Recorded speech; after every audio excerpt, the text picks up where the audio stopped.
Good morning or good afternoon, depending on when you're watching this. My name is Sergeant Rob Braido, or Papa Braido to some of you. I was in the military from 1967 through 1969 and was deployed to Vietnam. Before we get started though, I would like to talk about military life. I would like to speak to you about our treasured American flag. And I have a few questions for you on that. And then we're going to go into talking about the military and how the two are connected. To know something about the military, you need to know something about our flag. Now, the first American flag had 13 stars on it. And do you know what those stars are for? I can see some of you raising your hands. And those 13 stars are the first 13 colonies that became states. Now, which of the 50 states that we have, the 50 stars on the flag, were the last two? Does anybody know that? I see some hands. Yes, it was Alaska and Hawaii were the last two. Now, can any of you tell me what the colors stand for in the flag? First of all, let's talk about red. What does the red color stand for? And if you think about the military, you can think about something that it means. I can see some hands. That's courage. That's right. Red in the flag means courage. What about the white? The white stands for gentleness or purity.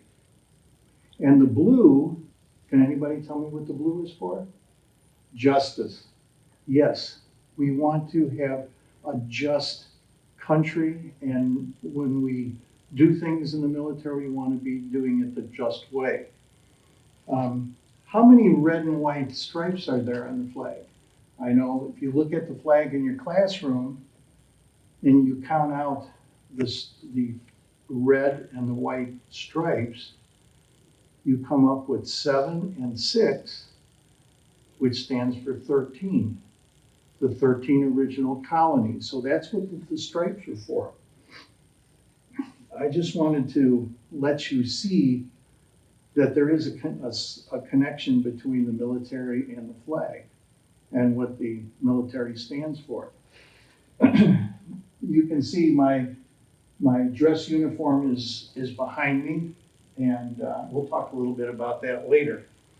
But I have a few things that I did want to show you. Here's my training helmet. So when I got back from Vietnam, I was training troops, and we taught tactics. My whole team and I were on a tactics range teaching tactics on how to work during a wartime. I want to show you a few other things here. Here is my jungle hat. Now this is what I wore in the jungle. It's a camouflage hat. I wore this in the jungle. And I wish I could pass these around, but maybe next year. And you can see the difference in this hat. This my grandson wore in the Afghanistan war. And that was desert camouflage, whereas this is a jungle camouflage. This hat, of course, is a Navy hat, usually white, but somehow they dyed it blue. So there's a variation of hats there. The hat I'm wearing is the hat that I normally wear kind of on a daily basis to kind of tell you who I was with. I was with the 1st Cavalry Division. If some of you know who General Custer was, this was the 1st military division, which was the 7th Division, and that was Custer's Cav. So we have had horses all the way down, some mechanized, meaning tanks, and then even helicopters now. So we talk about that a little bit. This is the jungle shirt that I wore when I was in the jungle. and it's green, and we didn't have camouflage at that time.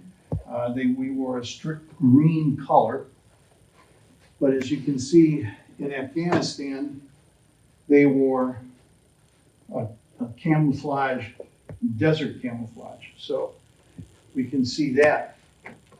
Now, there's a lot of things that I know that you want to ask questions about.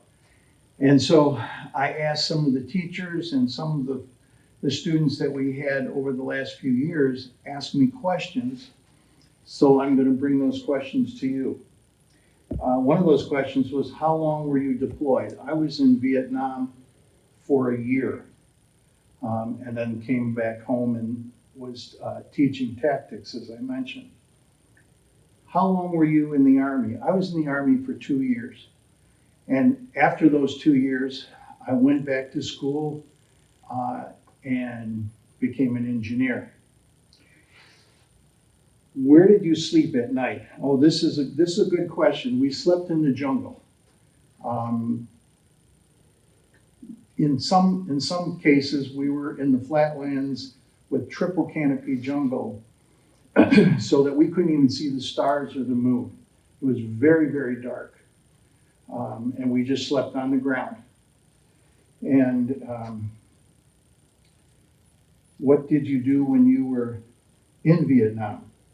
Well, I was a combat infantry soldier, and just to show you a couple things, I was on a machine gun squad, which I can't show you that, but I also carried 40 pounds of plastic explosive that we used for a lot of different reasons. And this was the bag that I carried those 40 pounds of plastic explosives and detonating cord in. This goes back to the last question, was what did you sleep? Where did you sleep? Well, we slept on the ground, as I said. And this is what we call a poncho liner. We had ponchos, if you know what a poncho is. It's to protect you against the rain. And we would lay that poncho down and then put this on top of it. And this would keep us warm, but not necessarily was it cold there in Vietnam. And we'll get to the weather. I know there's a question in here somewhere about that. Could you call home? Well, I know in today's military, there are computers, there's iPhones, there's all different types of communications to contact your family, and they can see you and you can see them. But many years ago, there was no cell phones, there was no computers. So the only way that we could communicate with family was by letters, handwritten letters. So my wife would send me a letter, and then I would send her a letter back. So all we knew was what was going on in the world was what was on that letter that we would send back and forth. So that was tough because you didn't know anything except what was in that letter that you craved to get, whenever you could get mail. Let me show you one other thing and we'll get into this. What I carried, this is not the original, but this is a small ammo box that we had. And what I would do is I would carry paper, a pen, and envelopes to send letters back home. I also kept a small transistor radio and a tiny little box camera that I used to take pictures with. So this was all my personal gear. This is the only thing that I had that I carried for my personal gear. Okay, we had some more questions here. All right. What kind of insects or animals did you see? Oh, this is a great question. We saw lions and lion cubs. We saw bamboo snakes. They're really bright, bright green bamboo snakes. Pythons. We ran into a number of huge, huge pythons that were anywhere from 10 to 20 feet long and about this thick around, laying over trails and so forth, where we would just stop, back up, and just let them lay there until they moved because we did not want to disturb them. We had flying ants. That was another one, flying ants. They would sit underneath the leaves of these jungle trees, and then when we walk underneath, they would drop down on us. And they had little pinchers like crabs do. So they were they were not very fun to be with. We saw monkeys, big mosquitoes like you'd find in Canada and northern Minnesota, spiders, some weird insects, leeches. The one thing that we did see once we were set up in camp in the jungle, and we saw what we thought were orangutans flying through screaming. We thought we were going to get overrun, but they were just huge. We called monkeys or orangutans. And we find out much, much later they were called rock apes. They were about 5 or 6 feet high and very, very strong. And they were not happy that we were in their territory. But we left the next morning. Okay, another question. Where and when did you take a bath or a shower? Ooh, well, not very often. Maybe every 2 to 3 weeks we would take a bath in a bomb crater that was filled with water, or maybe in a river. So it wasn't very often, and I'm sure that you could have smelled this all the way, a long way off. What did you carry with you? Well, I showed you my little personal box, but we have what we call rucksacks, and a rucksack is a huge backpack that's got a aluminum frame, so it's very strong. And I carried a rifle, ammo for my rifle, machine gun ammo, food, my small ammo box, which I showed you with my personal gear. And then I carried where did I put it? The 40 pounds of plastic explosives. And altogether, we were carrying around 90 to 100 pounds on our backs every day as we moved through the jungle. And then how did you take pictures? Well, I had a little plastic box camera. And many of you have probably seen this if you have a little box camera that you use if you don't have a iPhone. And then it had film in it, so I would put the film in an envelope and send it home. So I didn't see any of these pictures till I got home. And I took pictures of myself and my friends. So that was what we had. What was the weather like? Well, the weather, I can tell you, is not like it is here. Once a year, there's a monsoon season where it pours just so hard that you just cannot hardly stand in it. That's like their winter season, where you get these huge downpours of rain all day long, week after week. And then it's kind of ramps up and then ramps down. The rest of the year, it is like over 100 degrees and 100% humidity. So you were always wet. If you weren't wet from sweat, you were wet from the rain. So that's kind of the environment that we kind of lived in. One time, we were in the middle of typhoon. Now, a typhoon is like what we call a hurricane, but in the southern hemisphere, they call it a typhoon. And we were caught on a mountaintop during this typhoon. So we were sitting in our foxholes that we dug, and we were just kind of filled up to here with water for days.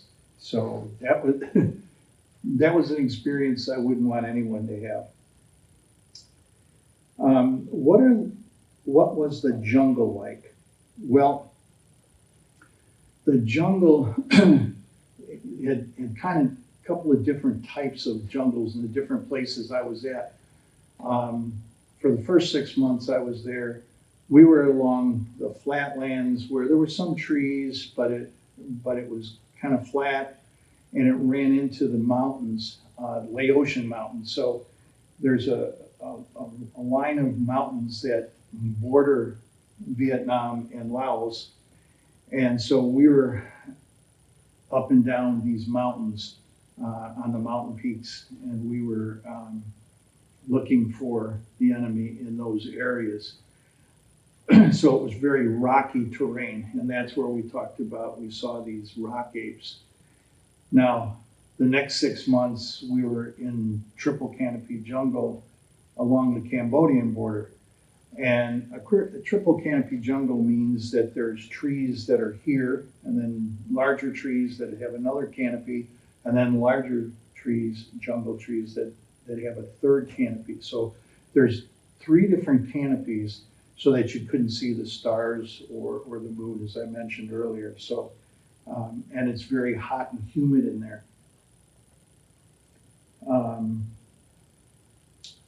Okay.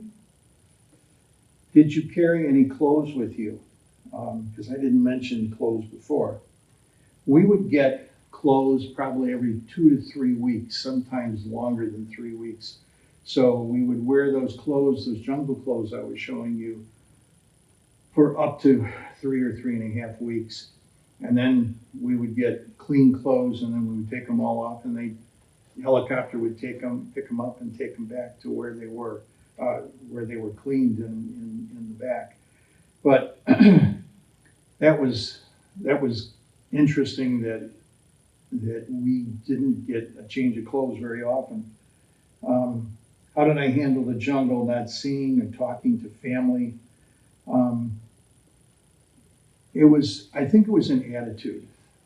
My attitude was, I had been married a year before I went into the Army, and I was wanting to get home to my wife and to my family, my parents and my in-laws and my brother. So it was very important for me to be very aware of everything around me, using all my senses, my hearing, my taste, my smell, my eyes. So my senses were very, very alert to what was going on around me. The other thing is, as we dug foxholes every night, we would in a circle, in a perimeter, we would dig foxholes, and there would be 2 men to a foxhole. And we would dig it so as we're standing up, it would be about this high, but so we could get down into the foxhole. And we would take turns doing guard duty. So I would sit there with your legs in the foxhole, and I prayed. I did a lot of praying when I was there, because I wanted to get home. But thank you for that question.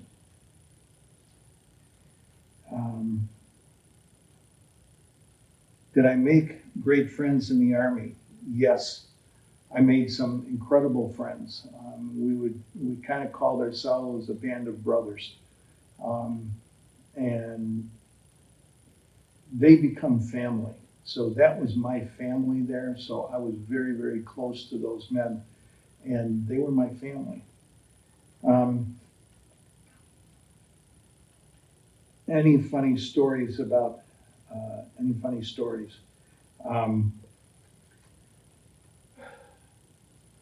We were on patrol one night, on the ridge of this mountain. So it was a long drop off on one side, another drop off on the other side. And so we were just on this little ridge. And so they sent three of us out. They call it a listening post. So we went out about 1,000 yards out from our camp. And we were supposed to listen, see if any enemy was coming down or what might be happening. And we heard what I would call growls and all kinds of noise that just scared the bejeebies out of us. And we find out later that it was some rock apes making noise that they didn't like us being there. But we called back and said, hey, we're gonna come back. No, you're staying out there. And so we stayed out there, and then the noises finally dissipated. They didn't bother us at all. I think that's one funny story. The other ones is when we found these huge pythons and we had to sit and wait for these huge python to slither away. And sometimes we had to wait a half an hour because it was on their time, not our time. The other one is not a funny story, but a mother lion or tiger had died, and we found the cub, baby cub. And we took it, put it on a helicopter to send it back. I have no idea what happened to it, but because we valued animals there too. I mean, it wasn't just people. So I think that's the last question. Yeah, that's the last question I have. Now, let me see if there was anything that we forgot. I don't think so. Oh, uniform. I was with the 1st Cavalry, so we used to call it the horse patch because Custer's Cav and the first Cavalry unit was written, we rode horses, or they rode horses. I was a sergeant, of course, and there's some citations that we got from the being in the 1st Cavalry unit, some other ribbons and so forth. This I'm very proud of because if you are a training instructor or a drill instructor, you get this medal for instructing troops. At that time I was there's a 6-pointed star, so I was with the 6th Army when I was training troops. What you see here is probably hard to see. It is a horseshoe and a sword, and that goes back to Custer's day. And Gary Owen, who wrote a song when he was with General Custer, if you ever look it up, he wrote a song, and that was our mascot symbol. So I want to thank you all for your questions and for answering the questions that I had. So appreciate it. The one thing that I want to leave you with, I know that a lot of you might have veterans in your family, whether they're parents, brothers, sisters, even uncles, aunts, grandparents.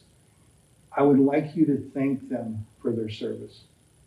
I would like you to go to them and just say, we want to thank you for serving our country, because that's what Veterans Day is. Veterans Day is for honoring veterans. So thank you, and have yourself a beautiful day.